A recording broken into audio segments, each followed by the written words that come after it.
What's good, YouTube? It's srt.javanti. I'm back with another video. In this video, I'm going to show you the features inside my 21 Scatpack, and I'm also going to do a little POV video. So let me show you what it looks like when the display pops up.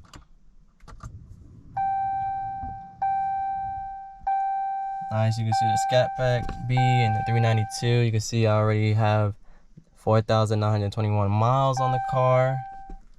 And then you also got the media, where you can play all your music. You got your source, where you can have your little Bluetooth for your phone. You got the little connection when you want to charge your phone. You can also do it from that. You got your audio cable. If you got the old school cable for your phone, you got the climate, where you can set it to anything.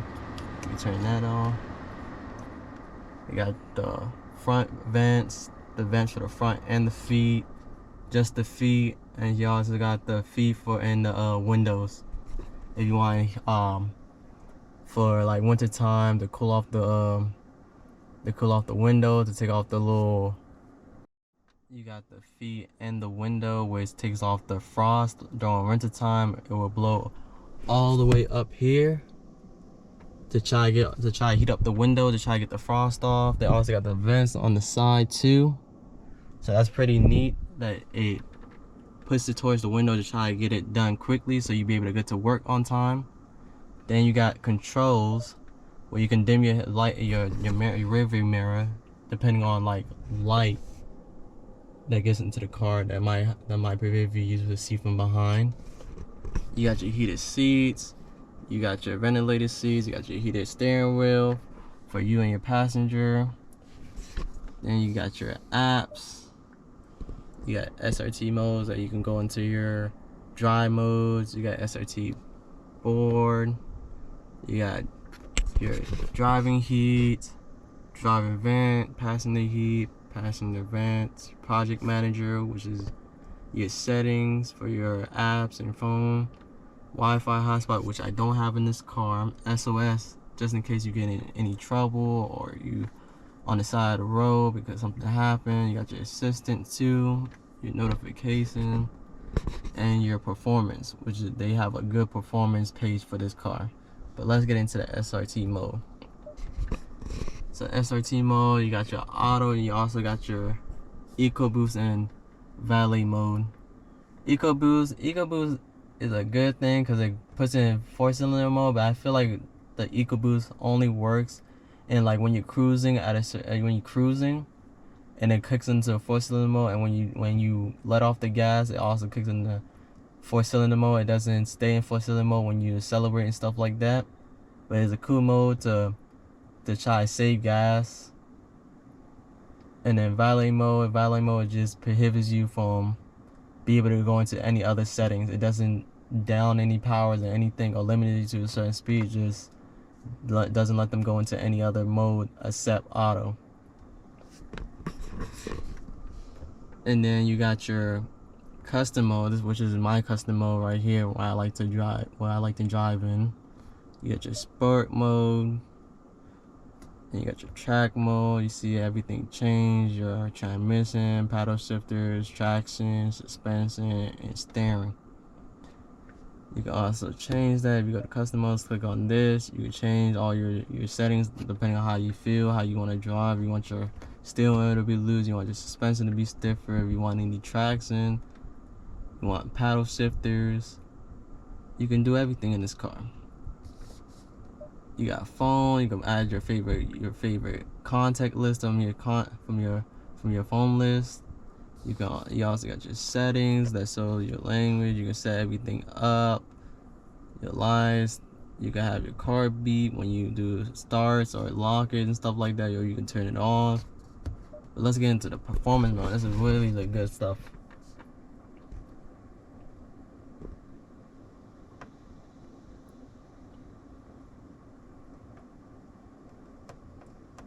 Hopefully it loads up quickly because sometimes it takes a while.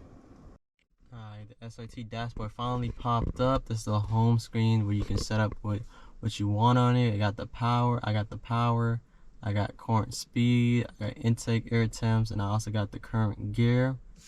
They also got a timer setting for like drag racing.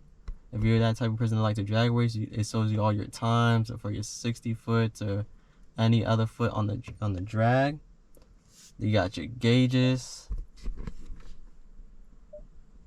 You got your oil temperature, you got your coolant temperature, you got your oil pressure, and you also got your battery voltage.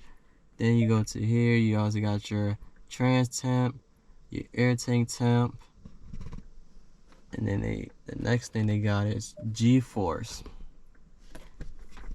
G-force is basically for when you like launching the car or accelerating. It shows how many G-force is getting sent to the car and how much pressure that you're feeling inside the car. You also see on the side, so it's miles per hour, front peak, right peak, left peak, right peak. It's also good for like tracking to see where your G-force is at, to see if you can improve it or is good enough for what you like to do. You got your engine. The engine shows your power, your torque, and your oil pressure. When you're driving, it lights up. It goes into you start seeing the colors, the red, yellow, and blue. When you accelerate, you see it go up and down. But it's really a nice, neat thing to see. Then you got your dyno, which is also cool. You can see your power and your torque while you're driving and see it going up and down. If you want to data log it for like a tune or something, it lets you do all of that. Then you got your buttons down here, because that's all for that display. You got your mute, you got your hazard lights, you got your screen off, you got your driving mode, your launch mode, your parking sensor if you want to turn it off, your traction if you want to turn it off, and then you got your climate control. As you see, you got your driving mode. You can click it, it pops up. Let's say if I was in auto and I go back and I double tap, it goes straight to my custom mode. So if you want to set it to like every time you get in the car and you just double tap it and you just want to drive in this mode every single time, you can set it as that. You got your launch mode where you want to launch the car. It's not gonna pop up because I don't got the car on, but I ain't never launched the car before. But that's really cool that you can do that in this car. You can turn off your parking sensor if you don't really want to use it, or you want to keep hearing that beep. Which even in the settings you can turn off the beep if you want to. But you can also turn off the parking sensor if you don't want to have it no more. And then they also got more stuff in your heads-up display. You can see your speedo, your vehicle information. You can see your tire pressures, your coolant temperature up front. You can see your trans temperature, oil temperature, oil pressure, oil life, your battery voltage, your intake air temps, your engine torque, and engine power, which is very cool. So you don't have to go back to your display if you're driving to check on it. You can check it up on here. Then they also got your top speed, which I did 138. Don't worry about where I did that at, but yeah. You see your lap history if you're tracking the car. You got your lap timer, your peak of G-force for the car for the front, side, and the rear.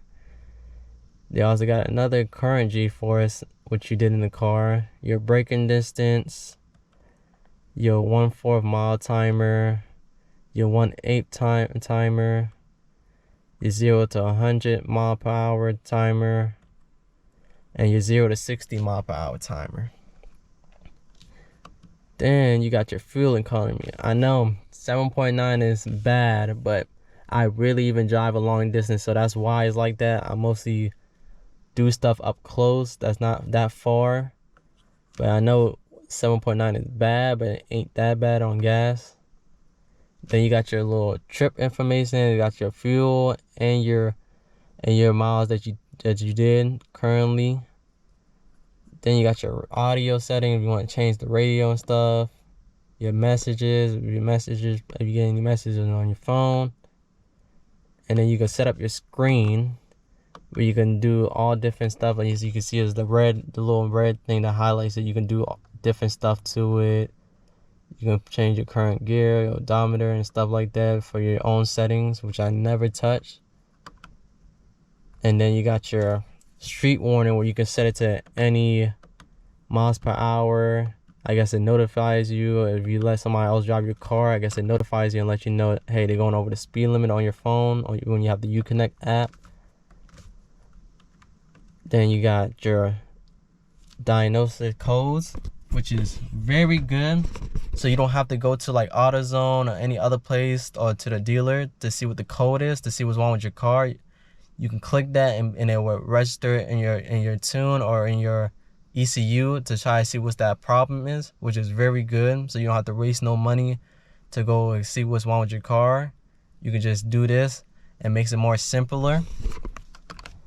And that's all for the features inside my car. I'm gonna do like a little another feature that I didn't know that also surprised me, because I accidentally did this once. But if you go to like the trunk,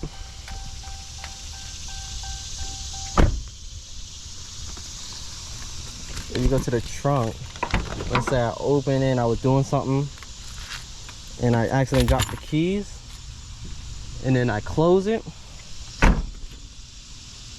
it's gonna open back up. So that's a good like little thing to just in case anything happens, nothing, it won't accidentally lock me out or nothing. So that's a cute feature. But now let's get into the POV. I'm gonna do a little cold start, and then we're gonna get into it.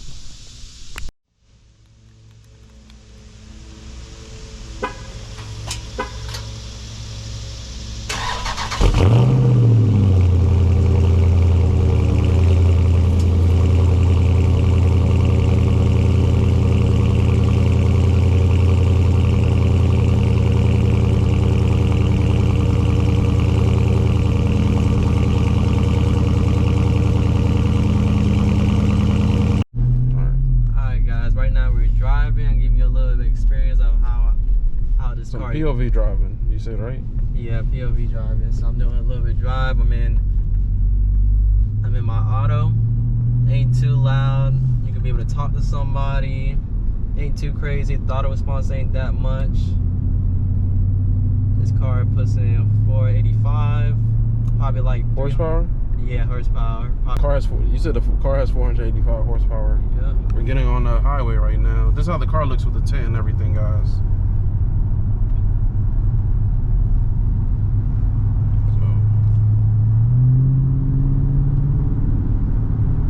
So the car downshift for you. Yeah. The auto response ain't too crazy. I don't like driving an auto because I like to have more throttle response on my gas pedal.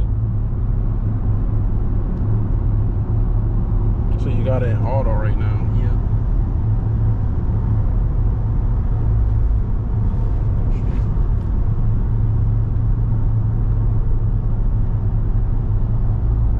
As you see, it's not as loud. Because when you get on the gas, it's like it ease into it and doesn't get into like a high RPM like how some of the other modes do. It stays in like around 1,500. That's where you usually idles at when you're cruising. Yeah, you're doing what, 60 miles per hour? Yep. You might want to stay in this lane.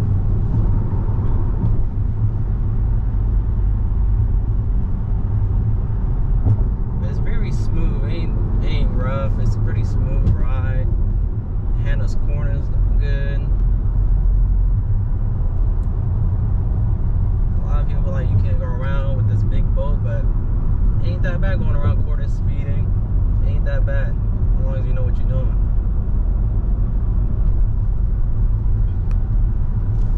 Let's change it to sport. Do you feel like the stiffness in the ride and everything? And then the pedal, you press down and it feels different? A little bit. But as you can see, idle's a lot more louder. It's like at 2 RPM now, cruising. Like when you get on the gas, you can hear a little bit more. Oh, you can hear a little bit more? Yep. I guess it opened the valve a little bit more, so you can try to hear the car.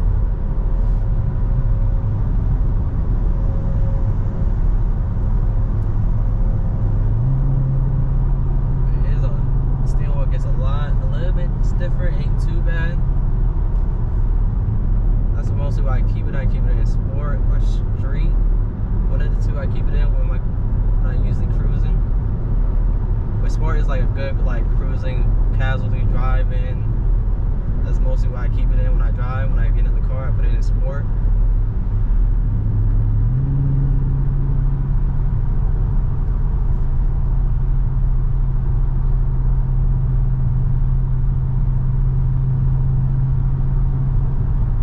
The car ain't that crazy loud from stock. Like you see all over the internet, it sounds loud, but it's only loud when you floor the car. I would say it's loud outside the car. Inside yeah, true. Inside the car, it keeps the noise down. Yeah. All the isolation they put in it makes it quiet. Yeah, it sounds a lot. Yeah, they must put a good amount of insulation because outside the car for stock it gets pretty loud depending on like the temperature outside. Yeah, even he tells me when I come home from work, he be like, "Dang, I can hear you from all the way down the street." I be like, to me, the car don't seem that loud. We're going, and then you making a right. I guess the next light would be the right. Yeah. Let's put it in track. So the throttle is it sounds more aggressive and stuff. Yeah, because now the valve is like fully open. Oh, and this exhaust is valved, right? The stock. Yeah.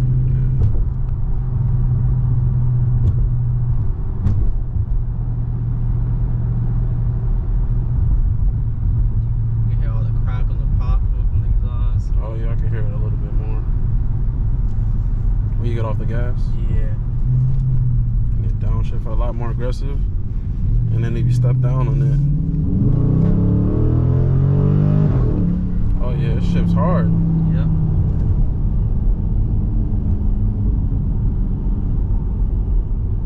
We're gonna do a U-turn or turn down there. We're gonna keep going straight. Keep going straight. Yeah, just keep going straight. And then this is gonna be like a little back road. Oh, I hear the pops. Yep. You can go this way if you want to. Oh, somebody's coming. That's cool. You can still go over if you want. If you want to pass them and stuff. As you see, like when you have to stop and still, and you start accelerating, it goes up the RPMs way more than sport. I think in sport and auto, it only goes to like 2,000 RPM. Oh, it shifts earlier. Yeah, it shifts earlier. Oh. Then in track, it goes all the way to 3,000 RPM to shift.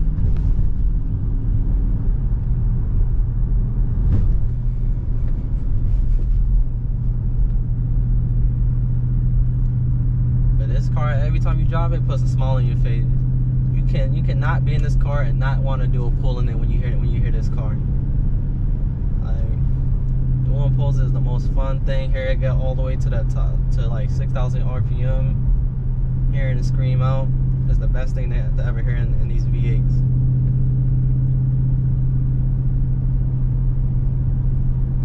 So we're gonna do some driving. We have some corners up here. So you could get on it. I mean, there's really no cops or anything. We could probably. And then we also got the paddle shift down here, and they also got it on the steering wheel. You could put it on manual mode and stuff. Yep, downshift. How do you put it in manual? You just push it to the side. left. Oh, it goes to M. Yep, it goes to M, and you can just push it down. It shifts up. Push it up, it goes down. Oh, you could do it that way too. Yep, On the shift. like if you're like a type of person that's like old school manual type. They give you that too, which is also cool. If you're new age, you also like the paddles, but the only thing about paddles is like when you turn it, you can't shift well. Oh, okay. So the light's green, so if you get on it.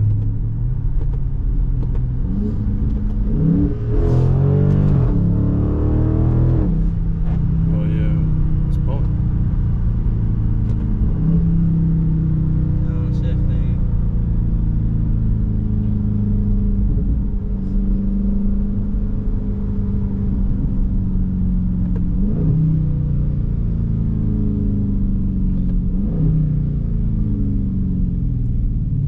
Sounds pretty good. It's not crazy loud in here, but outside I could tell it's loud outside.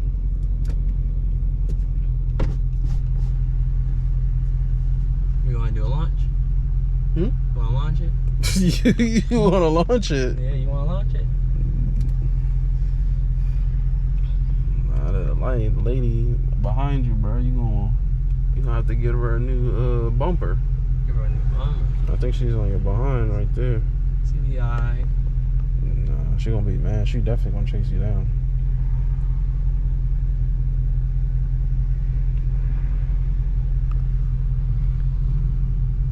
Got a little Mustang.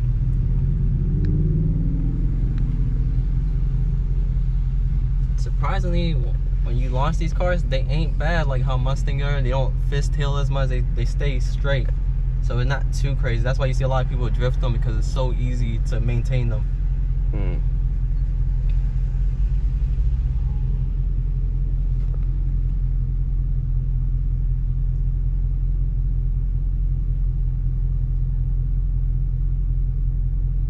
Yeah, it's not too bad. This light's kind of long. But I know right now we about to hit some twisties. The light's green.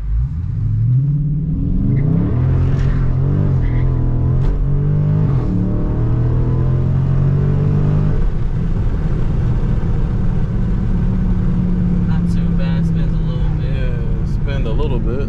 You can smell a little rubber coming from it. You said you can smell a little rubber? Yeah.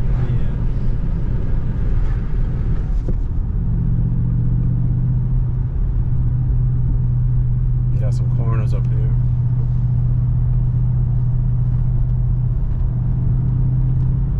They don't handle too bad. I seen somebody drive them in the Nürburgring roads, pushing it to the limits. I was like, I would not expect this big boat to be able to handle so well, but it does. See, like, you push it to the corner. Some people be scared to push it to the corner because how heavy it is and it's real drive, but you just gotta know what you're doing.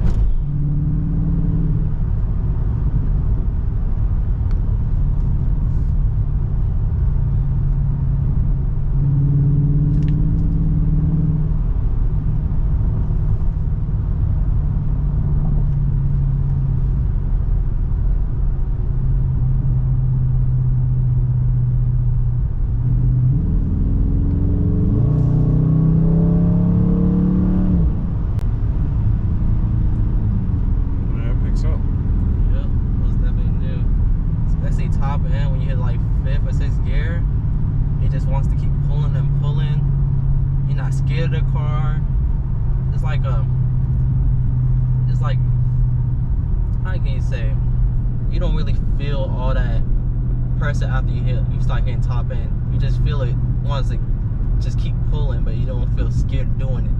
That's why you see a lot of people running them from cops and stuff like that, because you can't really get scared of this car like how some other cars are.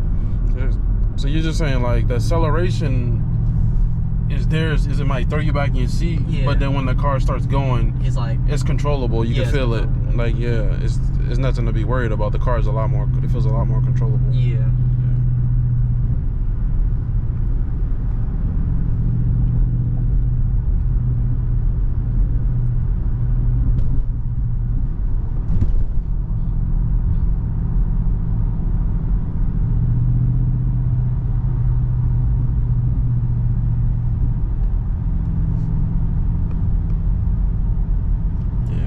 Traffic up here.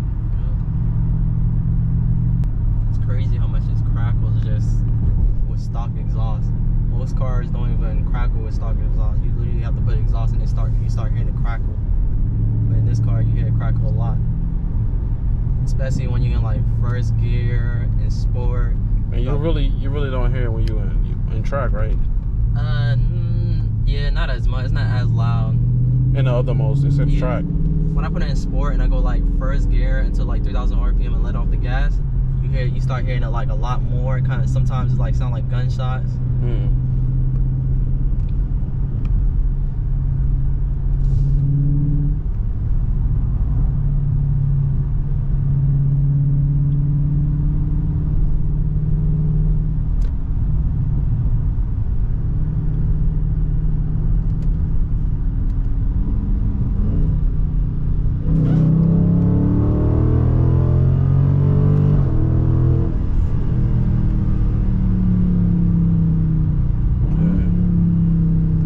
Paddle shifters. Yep.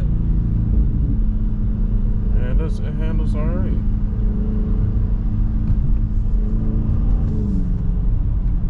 Yeah, that shifts hard though. You can can definitely feel it. Most definitely. In drag, it definitely hits more.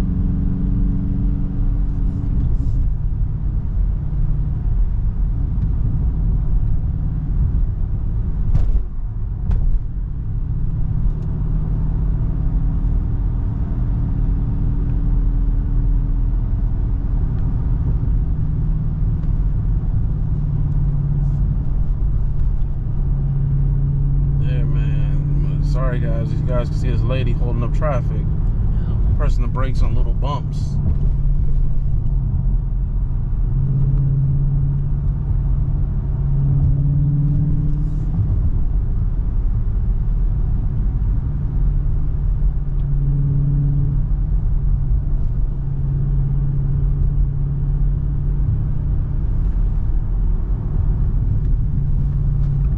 I guess we gotta wait a little bit until she opens up or something.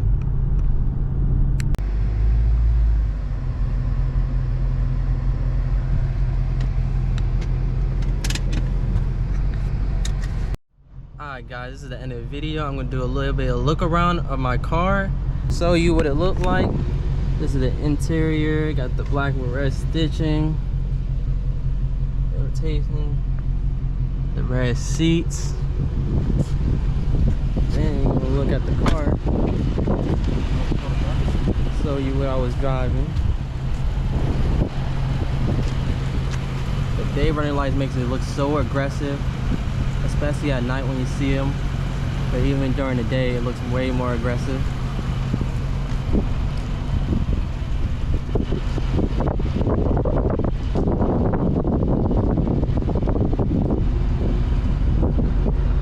Got the rear taillight tinted out, only the reverse light showing. You got the Scatpack beam.